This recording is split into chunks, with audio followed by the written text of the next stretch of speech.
Започваме с едни много интересни гости и една много интересна идея, която се реализира съвсем наскоро в СОУ Емилиан Станев. Тук на гости сега са ни началната учителка Илина Керина и учителката по литература Цвета Недева, с които ще поговорим повече как протече нестандартният час, който бе наречен час за важните неща в живота. Да. Вие се включихте в тази инициатива, тя се проведе с седмокласници в училището. Да ви попитам как се стигна до реализирането на тази идея. Аз ще дам думата на литератора първо. После ще кажа, че за мен това беше наистина изненада, но изненадите за това са изненади, за да ги чуем малко по-късно. Идеята дойде от факта, че по разпределение трябваше да преподаваме и да учим децата как да пишат съчинения. Но преди да започнем каквато и да е практическа работа, трябва да имаме ясна визия за тезата. Кое е най-важното в едно съчинение, в един проблем. И се спряхме върху темата за важните неща. Като идеята беше учениците сами да стигнат до извода, че всъщност истински важните неща са тези, за които по-рядко се сещаме.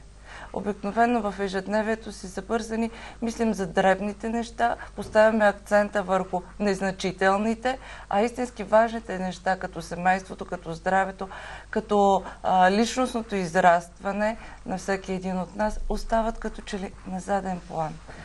И всъщност идеята е една госпожа Апостолова от една притча, която срещна в интернет пространството. И така се зароди идеята за камъчетата. Белите камъчета и по-тъмните камъчета.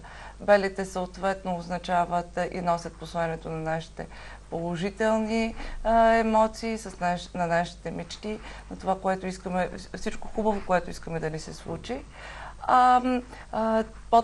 По-тъмният цвят камъчета са съответно тези, които са малко по-тъжни, малко по-нежелани и съответно големината, размерът. Всяко камъче, както всяка мечта, си има своя размер.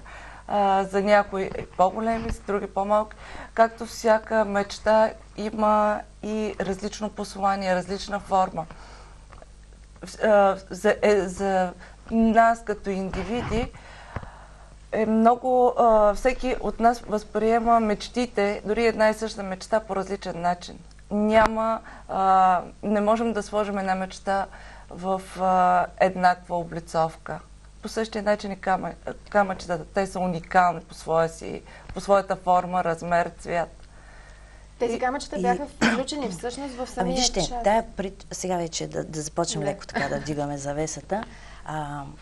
Аз бях поканена почти в последния момент в този час, пак чрез пространството в Фейсбук. Как просто госпожата обяви, че часа ще се провежда еди къде си и аз спонтанно, понеже много я харесвам като преподавател Нези Апостолова, казах, идвам и аз. И тя ми отговори, защо не? Нали? Като не ми каза точно какво ще бъде, но по принцип аз имам слабост към литературите. Така обичам този предмет. И само бяха ме помолили да се взема китарата и да заповядам в час. При което, когато започнаха първите минути и Нези беше подредила едни различни по големина камъни, пясък, чакъл, по-едър, по-дребен, на масата аз настръхнах, защото точно тази притча с тях сме чели 3 години или 4 назад. Ето тази книжка, аз държа на книжните тела, чета повече от стария формат, отколкото на компютър. И много се развълнувах. Много се развълнувах, защото началният учител има една особена връзка с... така, тя си остава. Първият учител си е първият учител. После, наистина, децата влизат в други емоции, други неща им се случват и срещат други хора, научават разни други неща. И както тая притча е уникална точно с това, както книгата Малкия принц. Значи, те са чели тази притча, знаели са я, забрави ли се? И сега някой идва и ме припомня. Припомнихме си я заедно. Така, натъжихме се, може би не точно развълнувахме се, защото от тая притча те разбраха, че не бива да изпълваме. Буркана е символ на нашия живот. А не бива да изпълваме нашето бурканче с дребните писачинки, с дребното чакълче, а трябва да гледаме наистина важните неща, големите камъни. И хубавото, успокояващото в случая е, че този буркан, ако решим, може да бъде преподреден. Ако в началото сме го позапълнили с повече пясък, нали? Озряваме в един момент. Тая притча ще прочитат и в 12-ти клас, и може би като станат на 33. Всеки път, точно като Малкият принц, ще има какво да си добавят за себе си и да си извадят някакви изводи. Защото на камъните може да бъде така погледнато, тя и така се развива действието в притчата, нали? Като мечти, но и като важните неща. Развълнувана бях от това, че между тия големи камъни важно нещо се оказах и аз като първи учител. Това беше моето вълнение. Много се така държах стоически да не... Да, но не успях. Така че имаше и много други такива емоционални моменти в часа. Да споменем и за Наталия Тодорова, която си е наш педагогически съветник. И тя пък даде една прекрасна идея. Видя, че всички много се развълнувахме. Да опаковаме тия спомени по един нетрадиционен начин. Мога ли да разкажа как стана това? Да. Значи всяко дете получи по един лист бял, върху който си очерта ръчичката и в тая ръка символично така, залепихме ги листите всеки на гърба си, написахме си името, датата, годината, естествено, и всеки написа нещо мило на тая ръка върху гърба на човека, който така стои пред него. И после беше много приятно, когато махнеш този лист и видиш как са ти възприели твоите приятели. Много ценно беше също, че в часа ние не участвахме с нашите фамилии, а участвахме с малките си имена. Аз бях Илина, педагогическия съветник Наталия и всички гости, които бяхме там. Участвахме с малките си имена, бяхме наравно с децата, приятели, а не учители, ученици. Това мисля, че още повече допринесе за топлата атмосфера и емоционална. И поздравления на колегите. Те са нови в нашето училище. Аз в ежедневието си не мога да изразявам винаги доброто си отношение към тях, но определено ме вълнувате много. Интересно ми е това, което правите. И за мен лакмуса са децата. Щом ви обичат и казват, ние искаме да останем в това училище, да продължим да учим в него, защото имаме невероятни учители, примерно по литература или изброяват други предмети. Няма какво повече да се каже. Значи, добре свършена работа. Цвете, децата разбират ли кои са важните неща? Вие като учител по литература сте по-близо до техните мисли и разсъждения, на по-горния курс, да речем, не на най-маничките. Те как оценят нещата и как ги разпределят в собствения си живот? Трябва да си призная, че те са в един преходен период. Все още търсят себе си, което е съвсем естествено и нормално, но в часовете по литературата имаме повече възможност да си говорим за тези важни неща. Имаме голяма възможност и чрез изучаваните литературни произведения да преоткриваме много ценности, много неща, които наистина не се замисляме ежедневно. За тях са сред приоритетните за нашето съществуване. Това е интересна тема за тях. Много често с удоволствие говорят и те са изключително искрени, изключително отворени са. В повечето случаи искат да споделят, да разкажат Защото имат нужда. Имат нужда, да. И още повече, казвайки го на глас, те го съпреживяват отново, осмислят го отново и съм сигурна, че в повечето случаи след тази дискусия, след тези разговори, излизат обновени, нали, с нови идеи, но те определено са отворени и обичат да говорят за на тази тема. И двете бих ви попитала, на какво вие се опитвате да научите децата? При вас са по-маничките, при вас може би малко по-големите, но сега промениха ли се още повече възгледите ви след този час? Би ли станал той традиция, да речем, или винаги нещата са по един и същи начин и децата трябва да се възпитават на едни и същи неща и добродетели? Те, откакто свят светува, си остават наистина едрите камъни, но има естествено промени и то на по-добро да се надяваме, че е така. Нашата професия е много интересна именно с това, че е много разнообразна. Да, аз съм щастлив учител, защото нямам лош випуск. Може да е имало трудности, но съм намирала винаги в какво да намеря причина да се усмихвам, да се забавлявам и те усещат, когато човека срещу тях е искрен. Няма значение дистанцията, нали, между годините, че те са много малки. Когато ти си запазил, съхранил си това важно нещо, което е детството в себе си, те те приемат и забравят ти на колко си. Ти си заедно с тях, преживяваш тяхните радости, техните болки и затова сигурно успяваме да останем за по-дълго време в мислите им, дай Боже, в сърцата им. Така че искрени ли сме, всяко едно. Няма лоши деца. Няма лоши деца, има лоши възрастни, но пък тия възрастни нещо ги е направило лоши. Ама сега няма да говорим за лошите работи, сега ще говорим за хубавите. И предимно за деца. И предимно за децата. Мисля, че успяваме да ги научим. Цвета е по-млад специалист и учител, но сигурно и ти имаш вече деца, които са се реализирали по някакъв начин.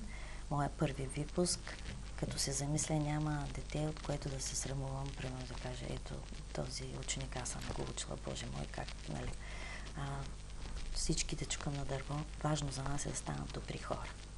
А когато си добър човек, тя цялата вселена ти съдейства, да ти се отворят и възможности, да го покажеш. И пак да дариш тая обич. Още някой. Така, предай нататък. При вас кое е най-важното? Освен учебния материал, който се научава в училище. Аз мятам, че целите, големите камъни, както каза госпожа Керена, те си остават. Важен е учебния материал.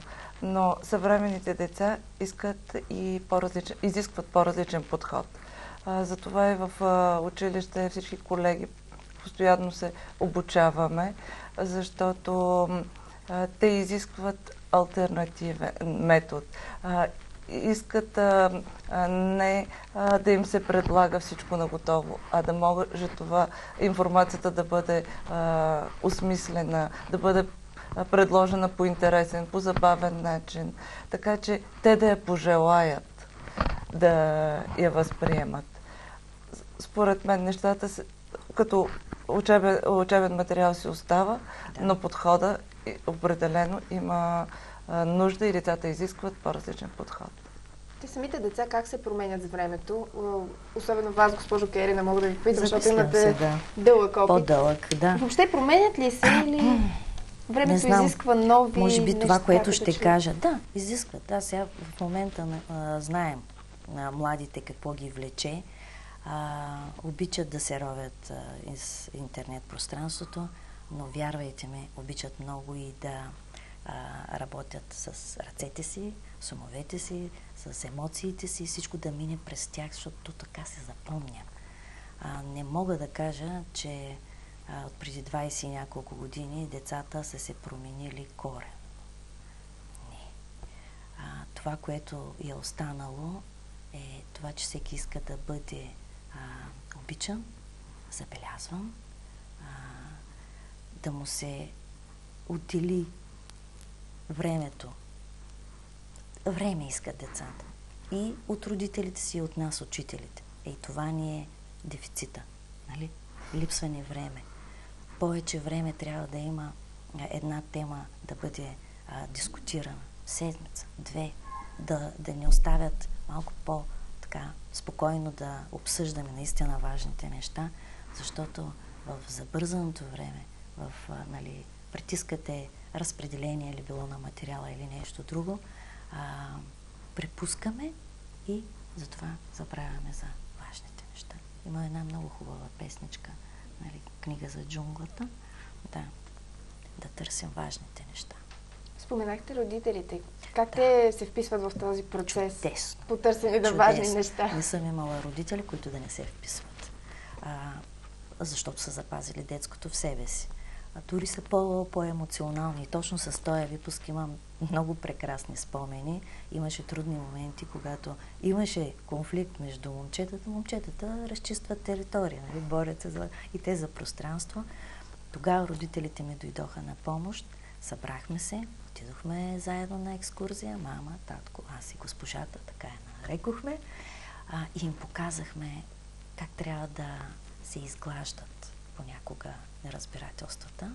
Забавлявахме се много. Те видяха, че техните родители, нищо, че са така вече поизраснали доста на височина и на години, могат да се забавляват дори и в някои моменти по-добре от тях. Това на мен много ми помогна, този момент.